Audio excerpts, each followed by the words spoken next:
माता भीम क्रांति सेना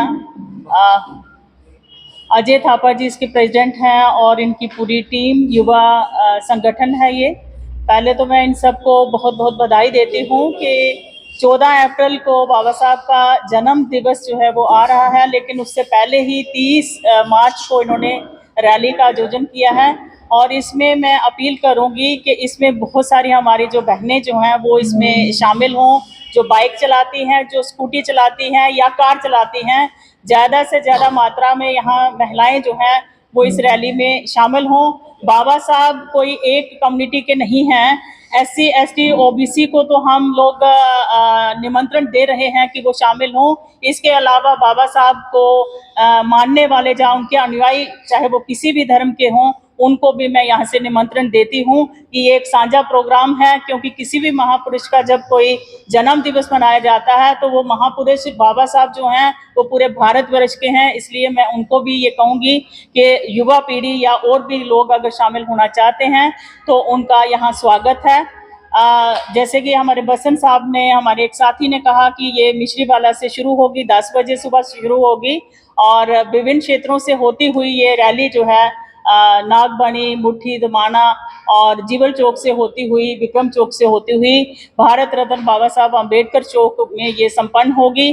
तो हमें इस बात के लिए बहुत खुशी है कि युवा पीढ़ी जो है वो आगे आ रही है और बाबा साहब जो हैं वो समानता की बात करते हैं, इक्वालिटी की बात करते हैं।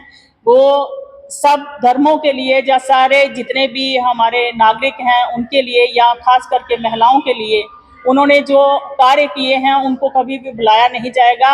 इसलिए बड़ा खुशी का मंथ जो है वो आगे आने वाला है। जैसे अभी रमज़ान भी चल रहा, अभी और भी नवरात्रे भी होंगे। अभी ये 14 अप्रैल जो है धूमधाम से पूरे भारतवर्ष में मनाया जाएगा बाबा साहब का जन्म दिवस। और यहाँ पे ही नहीं, इक्वालिटी डे के नाम से पूरे वर्ल्ड में जो जितनी भी ऑर्गेनाइजेशंस हैं डिफरेंट, बाहर जो NRIs हैं वो भी इसको बड़े अच्छे तरीके से धूमधाम से अपने अपने तरीके से मनाएंगे।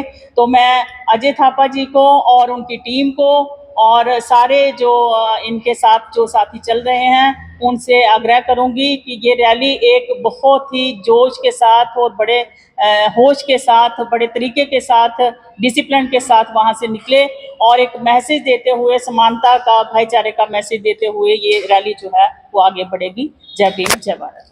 ये बिल्कुल आपने सही कहा कि बाबा साहब की जो विचारधारा है उसको दबाने के लिए उनको दलितों का मसीहा कहते हैं, लेकिन वो दलितों के मसीहा नहीं थे। जब उन्होंने महिलाओं के लिए इतने सारे जो उनके ऊपर शोषण होते थे या फिर हिंदू कोड बिल जो था जब वो पेश कर रहे थे उसमें उन्होंने ये नहीं देखा था कि ये महिलाएं सिर्फ SC ST OBC की होंगी। सारे भारतवर्ष की महिलाओं के लिए उन्होंने काम किया है। हमारा जो कॉन्स्टिट्यूशन है, जो हमारी मेन जो जिससे देश चलता है, तो बाबा साहब ने किसी एक वर्ग के लिए, SC ST OBC के लिए वो संविधान नहीं बनाया है। इसलिए मेरी ये रिक्वेस्ट रहेगी लोगों के आगे कि बाबा साहब को इस तरीके से ना आंकें। अगर आप उनको पढ़ना चाहते हैं, जब आपकी महिलाएं जो हैं, जब बच्चे जो हैं अगर बाबा साहब को पढ़ेंगे तो देश और तरक्की करेगा, क्योंकि बाबा साहब एक ऐसी हस्ती हैं जिन्होंने समानता का और भाईचारे का मैसेज दिया है। इससे ज़्यादा बढ़कर जब लोग पढ़ेंगे, उनको जानेंगे तो और भी तरक्की जो है वो हमारा देश करेगा।